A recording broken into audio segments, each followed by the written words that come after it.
Hello guys, welcome to my YouTube channel. In this particular lecture, we will discuss about the mechanism of hormone action. तो इसमें देखेंगे hormone का mechanism क्या होता है, mechanism क्या होता है।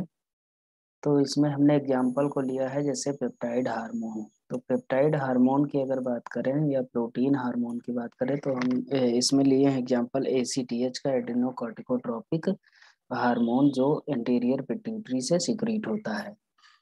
तो ये वर्क कहाँ करता है, जैसे हमने एग्जांपल क्या लिया, ACTH लिया है। तो ACTH transported to the adrenal cortex, adrenal cortex में क्या कर दिया जाए, ट्रांसफर किया जाता है by the blood stream. Blood stream के द्वारा ACTH कहाँ गया, एड्रिनल की कॉर्टिकल सेल में गया। एड्रिनल की कॉर्टिकल सेल एड्रिनल ग्लैंड में पाई जाती हैं और विया द ब्लड, ब्लड के द्वारा ये कहाँ गया, एड्रिनल कॉर्टिकल सेल में गया।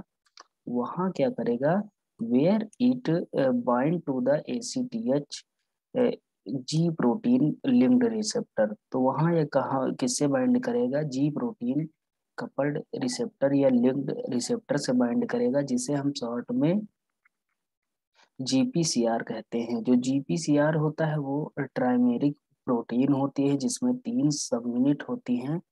एक का नाम होता है अल्फा, बीटा एंड गामा। तो 3 यहाँ सब यूनिट होती हैं, अल्फा, बीटा एंड गामा सब यूनिट। अब वहाँ क्या होती है, वहाँ पर होगी बाइंडिंग। बाइंडिंग से क्या होगा, डिसोसिएशन ऑफ जी प्रोटीन। वहाँ पर क्या होगा, जैसे बाइंडिंग हो गई, जो ACTH है GPCR से बाइंड किया, वहाँ क्या होगा, जो GPCR है उसका डिसोसिएशन हो जाएगा और उसका जो अल्फा सब यूनिट है GPCR की, अल्फा सब यूनिट डिसोसिएट होकर एक्टिवेट कर देगी किसको, एडिनाइलेट साइक्लेट को। तो वही लिखा है dissociation of ji protein which activate adenylate साइक्लेट। तो उसके बाद ये क्या करेगा, एडिनाइलेट साइक्लेट को एक्टिवेट कर देगा। अब एडिनाइलेट साइक्लेट क्या करेगा, adenylate cyclase then increase the conversion of ATP।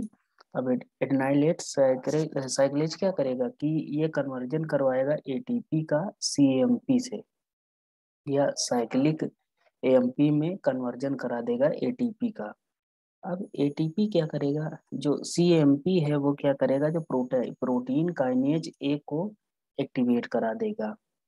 अब प्रोटीन काइनेज A क्या करता है कि कोलेस्ट्रॉल का लेवल बढ़ा देता है। तो वही लिखा है कि विच स्टिमुलेट, या प्रोटीन काइनेज A स्टिमुलेट या increase cholesterol release from the fatty acid ester. Fatty acid ester से क्या होगा, कोलेस्ट्रॉल का जो रिलीज होगा सडनली इंक्रीज हो जाएगा। अब इंक्रीज होने के बाद क्या होगा, increased Uptake into the mitochondria. अब जो ये इंक्रीज हुआ कोलेस्ट्रॉल, वो कहाँ अपटेक हो जाएगा, माइटोकॉन्ड्रिया में। और यहाँ पर एक प्रोटीन वर्क करती है जिसका नाम है स्टार प्रोटीन या STAR प्रोटीन, इसे हम कहते हैं। अब वहाँ का होगा, वहाँ क्या होगा कि जो इंक्रीज्ड कॉर्टिसोल सिंथेसिस। अब माइटोकॉन्ड्रिया में क्या होगा कि जो कॉर्टिसोल की सिंथेसिस है वो बढ़ जाएगी माइटोकॉन्ड्रिया के द्वारा। तो स्टार प्रोटीन क्या करेगा कि ये जो कोलेस्ट्रॉल है इसका अपटेक करवाएगा माइटोकॉन्ड्रिया में, जो कॉर्टिकल सेल है। फिर कॉर्टिकल सेल में क्या होगा, जो कॉर्टिसोल की सिंथेसिस हो जाएगी इसमें। फिर दूसरा हम हार्मोन लेते हैं यहाँ, स्टीरॉयड हार्मोन। स्टीरॉयड हार्मोन क्या होते हैं, इंट्रासेलुलर हार्मोन होते हैं। फिर only free steroid hormone are able to freely diffuse across the plasma membrane. तो ये क्या कर देते हैं, फ्रीली डिफ्यूज कर जाते हैं, या डिफ्यूजन के द्वारा प्लाज्मा मेम्ब्रेन को ये क्रॉस कर जाते हैं। फिर क्या करेंगे, ये इंट्रासेलुलर रिसेप्टर जो इनका होता है, वहां जाके स्टीरॉयड हार्मोन बाइंड कर गए, वहां पे एक कॉम्प्लेक्स स्ट्रक्चर बनाएंगे। The complex is then translocate located into the nucleus. उसके बाद जो कॉम्प्लेक्स स्ट्रक्चर बना है स्टीरॉयड हार्मोन और इंट्रासेलुलर रिसेप्टर का, वो न्यूक्लियस में ट्रांसलोकेट कर दिया जाएगा।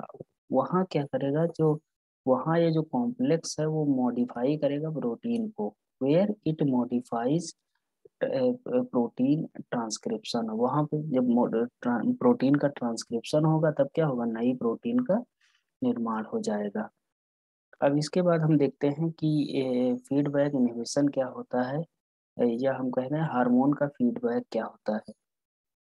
तो यहाँ पर हम एग्जांपल लेंगे ACTH को फिर से। तो जैसे देखते हैं कि स्ट्रेस जो स्ट्रेस स्टिमुलस होता है वो स्टिमुलेट करता है synthesis of ACTH from the interior pituitary. जो इंटीरियर पिट्यूटरी होती है वहां से ACTH का फॉर्मेशन होता है या सिंथेसिस होती है। अब वहाँ क्या होगा, जो विच उसके बाद क्या होगा, which transported via the blood to the adrenal gland. अब वहां से ACTH कहाँ जाएगा, क्योंकि ये इंडोक्राइन ग्लैंड है, तो इंडोक्राइन का मतलब क्या है, ये ब्लड ब्लड में जाके घुल जाएंगे और ये सीधे एड्रिनल कॉर्टेक्स के पास जाएंगे। यहाँ पर एड्रिनल ग्लैंड है, उसी की एड्रिनल कॉर्टेक्स में चले जाएंगे। उसके पास क्या होगा कि ACTH in the adrenal gland stimulate the synthesis of cortisol release.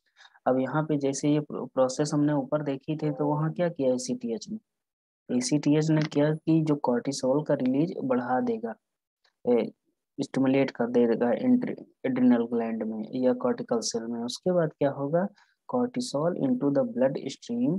अब ब्लड स्ट्रीम में भी जब वहाँ सिंथेसिस ज्यादा होगी तो ब्लड स्ट्रीम में भी क्या होगा, कॉर्टिसोल का रिलीज बढ़ जाएगा या उसका जो फॉर्मेशन है वो बढ़ जाएगा। उसके बाद क्या होगा, व्हेन कॉर्टिसोल रीचेस द, उसके बाद जो इंटीरियर पिट्यूटरी के पास जो कॉर्टिसोल जाएगा तो वहां पर क्या करेगा कि वो ACTH की सिंथेसिस को रोक देगा। तो देखो फीडबैक इनहिबिशन का या हार्मोन निगेटिव फीडबैक का मतलब क्या है। देखो, जो कॉर्टिसोल जो ACTH है वही कॉर्टिसोल को बनाता है, लेकिन लास्ट में होता क्या है कि कॉर्टिसोल ही ACTH की सिंथेसिस को रोकता है या इनहिबिट कर देता है इंटीरियर पिट्यूटरी में जाके। इसे हम क्या कहते हैं, एड्रिनल सॉरी निगेटिव फीडबैक कहते हैं। तो यहाँ ऊपर हमने बात करी कि मैकेनिज्म ऑफ हार्मोन एक्शन, जिसमें हमने ACTH की बात करी, उसके बाद स्टीरॉयड की बात करी, और ये हमने यहाँ पर बात करी कि ये हार्मोन का फीडबैक क्या होता है, जिसमें हमने एग्जांपल लिया ACTH का या एड्रिनोकॉर्टिकोट्रोपिक हार्मोन का, जो क्या करता है, जो कॉर्टिसोल का रिलीज करवाता है। और उसके बाद क्या होता है, कॉर्टिसोल इंटीरियर पिट्यूटरी के पास जाके इसी का जो सिंथेसिस है उसको इनहिबिट कर देता है। ठीक है, तो ये हमारा छोटा सा वीडियो था मैकेनिज्म ऑफ हार्मोन एक्शन के बारे में। Okay, thank you.